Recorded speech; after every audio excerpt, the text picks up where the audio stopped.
আর good evening এর সাথে একটা গুড নিউজ। সেটা হলো আমরা যাচ্ছি তারাপীঠ।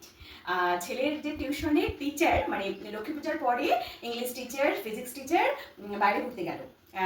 পুরী একজন গেল, একজন গেল দিল্লি। এবার আর বাংলা ম্যাম সামনের সপ্তাহ থেকে পড়াবে। মানে কি বলবো, এত সুন্দর লাগ। রবি, সোম, মঙ্গল, বুধ, এই 4টা দিন ছেলের কোনো টিউশন নেই।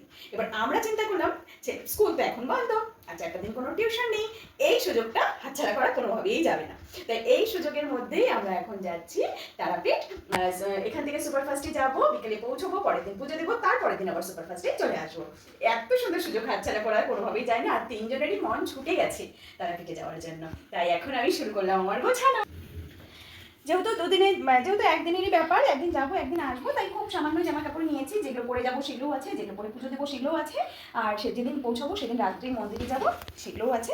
এখন ফটাফট গুছিয়ে নেব, আর এই সমস্ত কিছু এখন গুছিয়ে নেবো এই ছোট্ট ব্যাগটাতে। কারণ একদিনেরই ব্যাপার, একদিন যাওয়া একদিন আসা, আর একদিন পুজো দেওয়া, সারাদিন মন্দিরে কাটানো, এই ব্যাগটাই যথেষ্ট। চলো এখন সব গুছিয়ে নিই। কি মজা লাগে আমার সব গোছাতে। জামা কাপড় সব ব্যাগে ভরা হয়ে গেছে। এখন মেন মেডিসিন, আমার তো এটা লাগবেই। এখানে মেডিসিন নিয়ে নিয়েছি, মাস্ক এগুলো নিয়ে যাব, কারণ ইউজ করার পরে ফেলে দেবো। আর এই স্যানিটাইজার, আর এখানে আছে বিস্কুট, খাবার দাবার পরে নিব, ওগুলো খাবারের পর্ব পরে। এখন চলছে আমার শেষ মুহূর্তের গোছগাছ। ব্যাগটা দেখো ফুলে কি অবস্থা হয়েছে। এই নিচের চেনে যেই জামা কাপড় পরে 3 জনে পুজো দেবো সেগুলো এখানে রেখেছি, আর এখানে রেখেছি গামছা, বেডশিট, আর সেদিন রাতে গিয়ে যেগুলো পরবো টরবো সেসব। যাই হোক, ব্যাগ অনেক ফুলে গেছে, কারণ এখানে মেডিসিনও ঢুকেছে, কসমেটিকও ঢুকেছে। এই ব্যাগটা এখনো গোছানো বাকি আছে। এবার এখানে কিছু খাবার দাবার, এরপরে এখানে আর একটু ফল টল ঢুকবে। এই দড়ি, ক্লিপ, এটা তো আমাকে নিতেই হবে। আর সাথে নিয়েছি এটা, এই ডাস্ট, যেই ওষুধটা আমি বানাই গ্যাস অম্বলের জন্য। বর ছেলে এটাকে অবশ্যই নিতে বলেছে। জোয়ান, মৌরি আর জিরা ডাস্ট করে ওরা প্রতিদিন রাত্রে এটা খায়, তাই এটা নিতে বলেছে। এটা হলো আমার হিমালয়া বডি ওয়াশ। আমি সাবান ইউজ করি না, আর হোটেলে আমি সাবান টাবান নিয়েও যাই না। আর এখানে এখন ঢুকবে ব্রাশ করে, এখন সকালে দাঁত মাজার পর ব্রাশ করে ঢুকবে দাড়ি কাটার এগুলো। এবার চলো খাবার। ফ্রিজ মোটামুটি ফাঁকা, আর এখানে খাবার 3 জনের 3টা প্যাক করে নিয়েছি।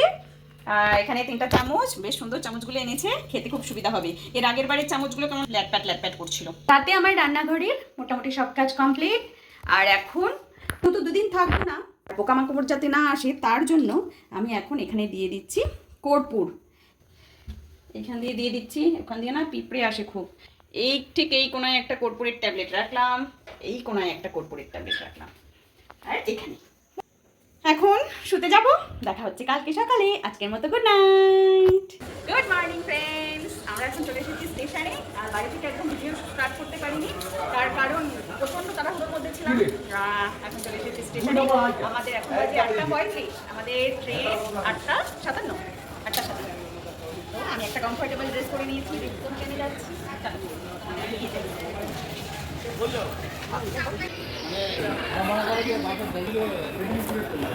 এখানে দাঁড়িয়ে আছে দার্জিলিং মেল, শিয়ালদা থেকে আসলো, আর ঢুকে গেছে আমাদের সুপারফাস্ট।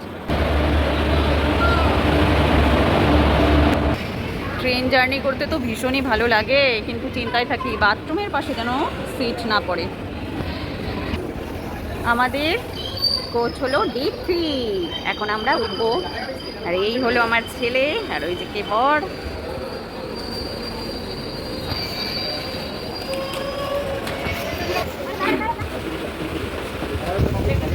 উত্তমদা কোথায়?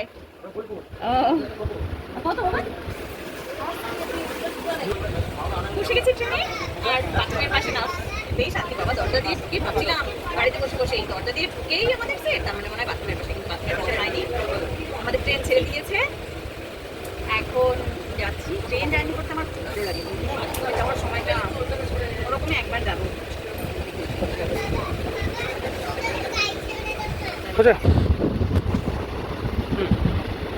ট্রেনটা এখনই হলদিবাড়ি থেকে আসলো, বাথরুম একদম ক্লিন, কোনো গন্ধ নেই। এখনই যাই, পরে আর যাবো না। নিয়ে এসেছি আর তোমার জন্য, এবার আর হ্যান্ড ওয়াশ আনিনি। ট্রেনটা এখন কি সুন্দর ফাঁকা, এনজিপিতে গিয়েই পড়ে যাবে। আমরা এখন ঢুকে গেলাম এনজিপি, নিউ জলপাইগুড়ি। যত প্যাসেঞ্জার দাঁড়িয়ে আছে এক্ষুনি আমাদের এই ফাঁকা ট্রেনটা ভরে যাবে।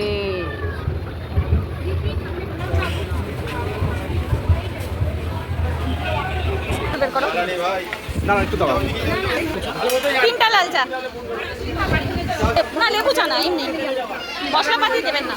মশলা একটাতে আছে, মশলা আমাকে দিবেন না। হ্যাঁ, দুটাতে দিলে মশলা চা দিবি, মশলা চা দুটা, একটা এমনি প্লেন।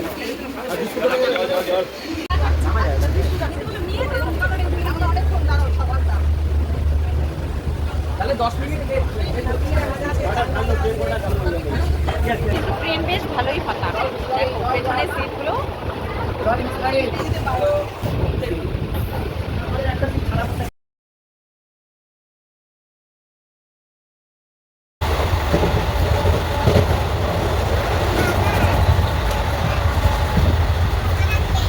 এখন খাবারটা খেয়ে নিই।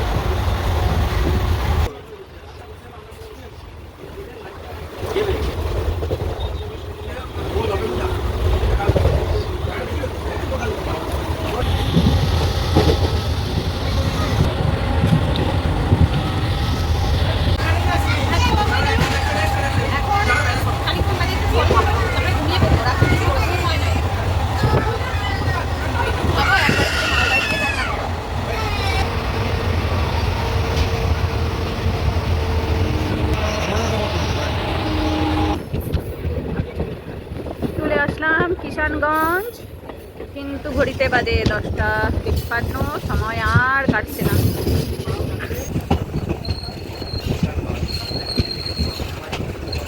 কেবল 10টা 56, কিছুতেই সময় কাটে না।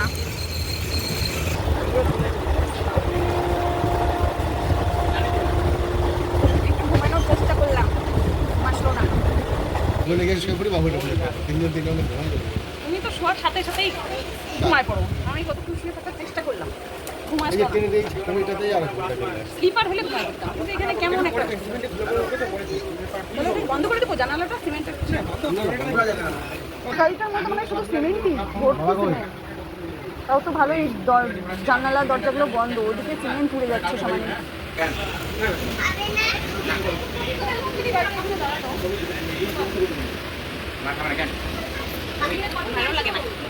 কত ঘুমানোর চেষ্টা করলাম, একটুকু ঘুমাতে পারলাম না, অথচ আমি রাত্রে ঘুমাইনি। আর দেখো ওরই পিঠের মধ্যে হেলান দিয়ে জানলা দিয়ে সুন্দর হাওয়া আসছিল, ঘুমানোর চেষ্টা করলাম কিন্তু ঘুমাতে পারলাম না। দেখো কীভাবে দুটার চোখের পাতা শুধু জোড়া লাগাতে হবে, তাহলেই ঘুমিয়ে পড়বে। আর এদিকে আমার ছেলে যখন থেকে ট্রেনে উঠেছে এই গল্প চক্র সম্বরের পুঁথি পড়া শুরু করেছে। যখন রামপুরহাটে এসে পৌঁছাবো তখন ওকে এই গল্প থেকে যদি আমি প্রশ্ন উত্তর জিজ্ঞেস করি 10-এ 10 পাবে, তাই তো বাবা? আর ট্রেন দেখো একদম ফাঁকা। হয়ে গেল 2টি ঘুম। কোন অব্দি আসলাম? মালদা এখনো ঢোকেনি। ইটাহার বা ওল্ড মালদা বাসে করে গেলে ইটাহার পড়বে মনে হয়। তাই আবার কিছু ফল বের কর খাই, ট্রেনে বসে বসে কোনো কাজ নেই, এটা সেটা শুধু খেতে খেতে পারি। চিপস বের কর, আপেলও আছে, আপেল খাই। আপেল খাবি না? তা খাবা কেন? ওদের বললাম আপেল খেতে খাবে না, দুজনেই চিপস খাবে। আমি ভাই হেলদি খাবার খাই।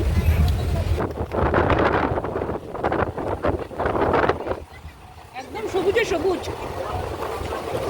শুরু হলো আমবাগান মালদা সামনেই। মার্চে যখন এসেছিলাম তখন এই আমবাগানে গাছের আমের মুকুলে ভরেছিল।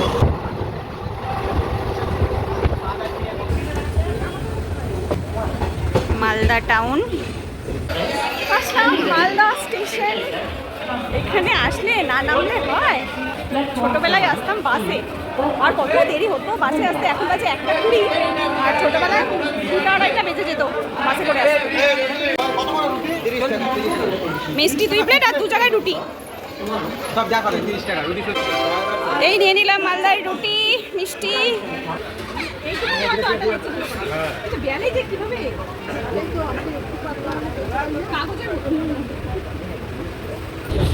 এই হলো ফারাক্কা ব্রিজ। জয় মা গঙ্গা।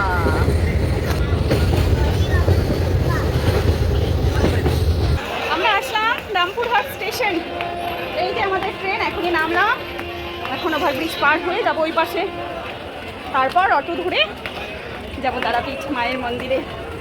হোটেলে উঠবো, হোটেল বুক করা আছে।